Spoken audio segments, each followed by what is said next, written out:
एक आघाडी विचारना तुम्ही थोड़ी सारी विचार विषय बताना पड़ेगा, इसलिए तुम्हें हिंदी में हिंदी ना विचार।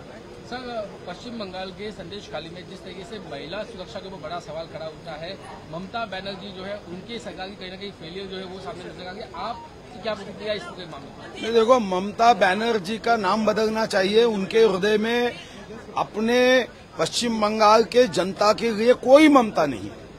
तानाशाही वृत्ति से वो शासन कर रही है, हुकुमशाही मार्ग पे चल रही है। जब बॉर्डर सिक्योरिटी फोर्स ने भी वहां अपने रिजर्व सिक्योरिटी फोर्स के लिए जमीन मांगी तो जमीन को भी नकार दिया गया। बांग्लादेश से और बाकी जगह से रोहिंग्या आना चाहिए और अपनी सत्ता कायम रहनी चाहिए।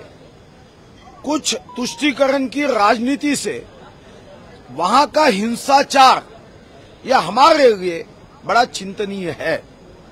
मुझे विश्वास है कि तानाशाह के दिन बहुत ज्यादा दिन नहीं चलते।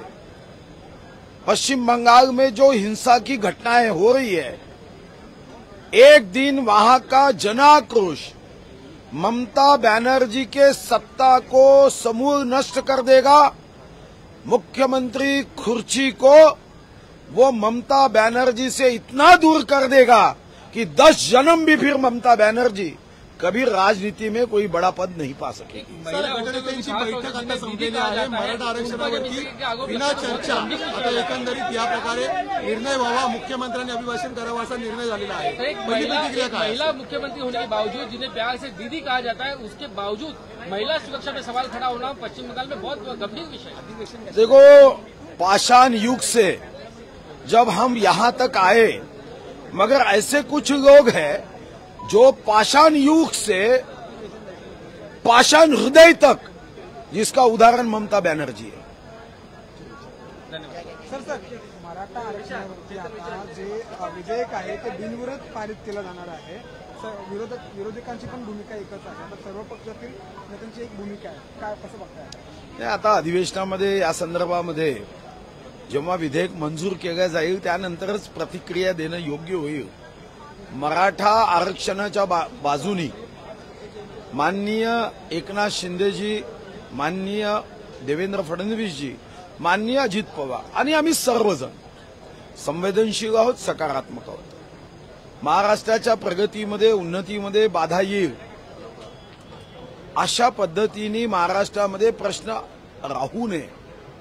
महाराष्ट्राची प्रगती वेगाने व्हावी आणि या महाराष्ट्राचा प्रत्येक, तो कोणत्याही जातीचा असेल, धर्माचा असेल, रंगाचा असेल, समूहाचा असेल, वयाचा असेल, वंशाचा असेल, प्रत्येकाचं योगदान दिल्लीचेही तख्त राखतो महाराष्ट्र माझा या शब्दानुसार हे योगदान व्हावं ही भावना आहे।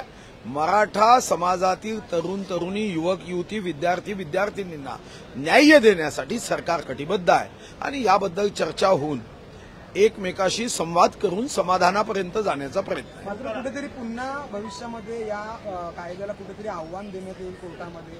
राज ठाकरे देखील असं म्हटलंय की याने काही होणार नाही।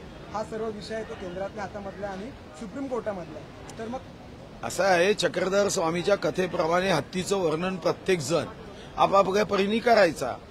या आरक्षणाबद्दल सुद्धा काही लोक याचा अभ्यास आहे की नाही असा प्रश्न उपस्थित व्हावा अशा परीने करतात।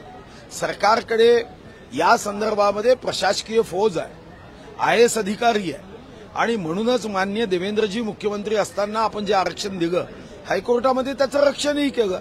पण दुर्दैवाने 24 ऑक्टोबर 2019 तो अशुभ दिवस होता, 4 वाजताचा वेळ होता की जनादेशाचा अवमान करून उद्धवजी मुख्यमंत्री झाले आणि तिथून महाराष्ट्रामध्ये हे साऱ्या समस्या जन्माला येण्याला सुरुवात झाली। सुप्रीम कोर्टामध्ये आपण आरक्षण टिकवू शकलो नाही। याला खरं तर उद्धवजी मुख्यमंत्री असताना हे टिकवलं असतं तर हा प्रश्न उपस्थित झाला नसता। शेवटचा एक प्रश्न, रोहित पवार यांनी भाजपवरती टीका केली आहे। ते असं म्हटलंय की भाजप हा मित्र पक्षांना संपवणारा पक्ष आहे। आता आगामी लोकसभा निवडणुकीमध्ये महायुतीचा फॉर्म्युला ठरला आहे, ज्यामध्ये भाजप 32, शिवसेना 12 आणि अजित पवार गटांना 4 जागा दिल्या जाणार आहेत। त्यावरून कुठेतरी रोहित पवारांनी टीका केली की भाजप हा मित्र पक्षांना संपवणारा पक्ष असं आहे।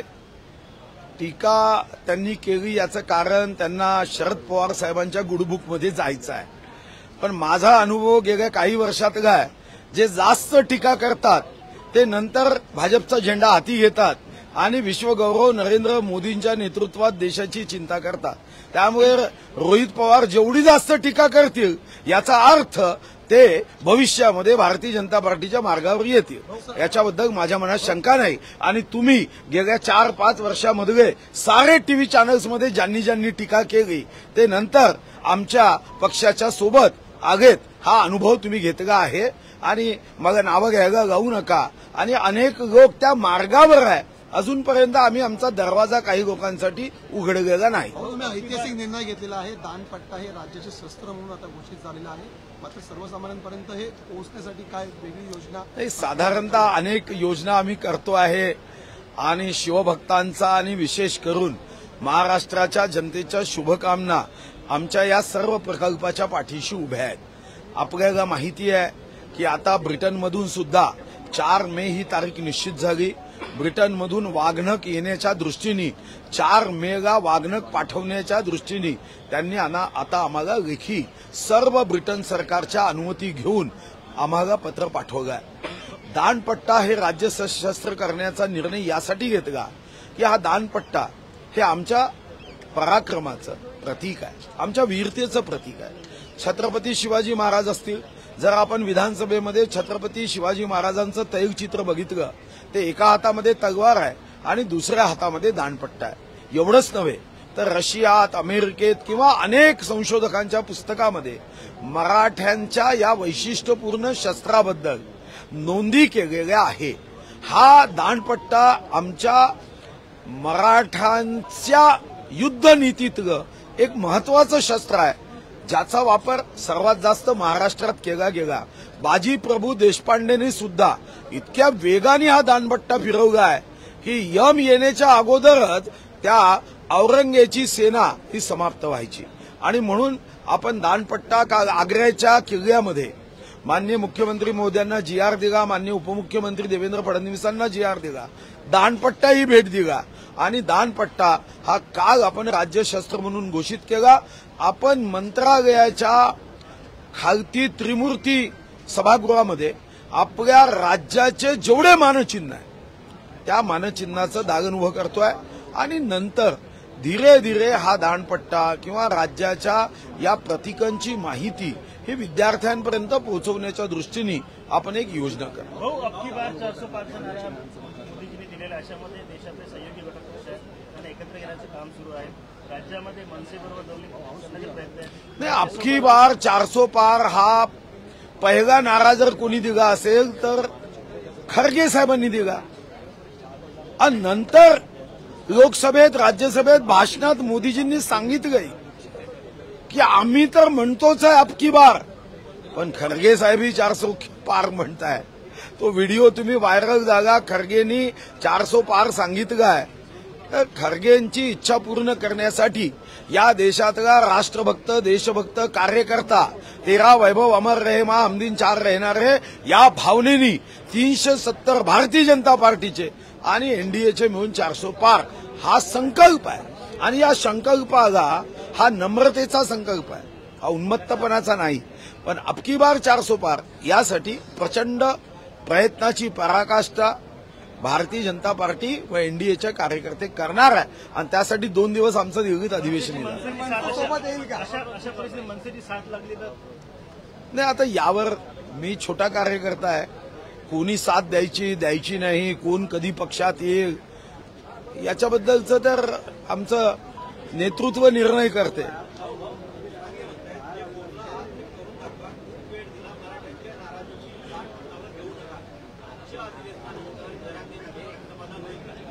नाही, आता याच्याबद्दल माननीय मुख्यमंत्री महोदय, माननीय उपमुख्यमंत्री महोदय त्यांना संवाद करत मराठा बांधवांना जो न्याय त्यांना मनात आहे त्याच पद्धतीने आरक्षण त्यांना प्राप्त होण्याच्या दृष्टीने संवाद करतील. आणि मग विश्वास आहे शेवटी प्रश्न संवादातून सुटतात.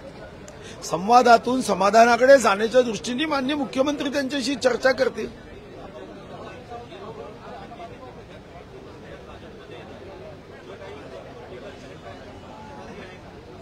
आता रोजच तुम्ही बघत आहात मध्य प्रदेश काय, कर्नाटक काय, आंध्र प्रदेश काय, प्रत्येक राज्यामध्ये आज ज्या पद्धतीने काँग्रेसमधले अतिशय मोठे नेते, तुम्ही बघितलं असेल पूर्व राष्ट्रपती प्रणव मुखर्जी यांच्या कन्या शर्मिष्ठा मुखर्जी यांनी काय भाष्य केलं.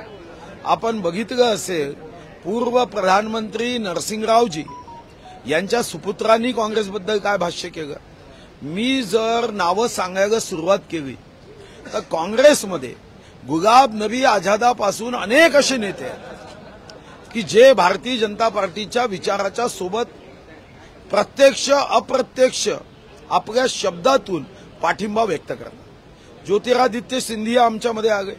आपण महाराष्ट्रात घेतलं तर आदरणीय विखे पाटील, आदरणीय हर्षवर्धन पाटील, आदरणीय इतके वर्ष जे पीडब्ल्यूडी मिनिस्टर होते त्यांनी आपला मुलगा रणजित सिंग पाटील, मोहिते पाटील आमच्यासोबत आहे. नारायण राणे आमच्यासोबत आहे. आमदार नितेश राणे आमच्यासोबत आहे. मी अशी अनेक मोठी यादी सांगू शकतो की ज्या काँग्रेसच्या नेत्यांनी, आणि नुकतंच अशोक चव्हाणजी आले, हे यासाठी नाही आले की भारतीय जनता पार्टीमध्ये आपल्याला सत्ता प्राप्त होईल. मग असा विचार केला तर हर्षवर्धन पाटलांना तर आम्ही अजूनही काही दिलं नाही. पण देश कोणाच्या हाती सुरक्षित राहील, देशाचा गौरव कोण वाढवू शकेल. राहुल गांधीजी ज्या पद्धतीने समाजामध्ये दुही भेद निर्माण करण्याचं काम करतात, पत्रकार परिषदेमध्ये जाती विचारतात, अरे आम्ही कुठं आहोत. मणिपूरमध्ये भारत मातेचा मृत्यू झाला असं सांगतात. एक माईच्या गालची ताकद आहे का भारत मातेचा मृत्यू करण्यासाठी. जब तक सूरज चांद रहेगा नहीं, जब तक सूरज चांद नहीं भी रहेगा मेरा भारत वैसे ही रहेगा. अशा पद्धतीने अमेरिकेत जाऊन देशाची निंदा करणारे राहुल गांधीजी यांच्यासोबत काम करणं हेच गैर आहे. मात्र सुधीर भाऊ, ज्या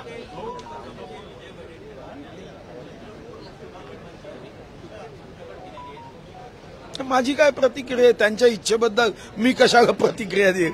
त्यांच्या पक्षामध्ये अनेक नेते आहेत की ज्यांना लोकसभा लढवायची इच्छा आहे. हो, पण त्यांच्या इच्छेला माझा काय, माझी इच्छा तरी प्रतिक्रिया देईल का. त्यांच्या इच्छेवर मी कशाला प्रतिक्रिया देऊ. त्यांच्या इच्छेवर मी प्रतिक्रिया देण्याची आवश्यकता नाही. जनता जी प्रतिक्रिया देईल ती सराखोबर. थँक्यू.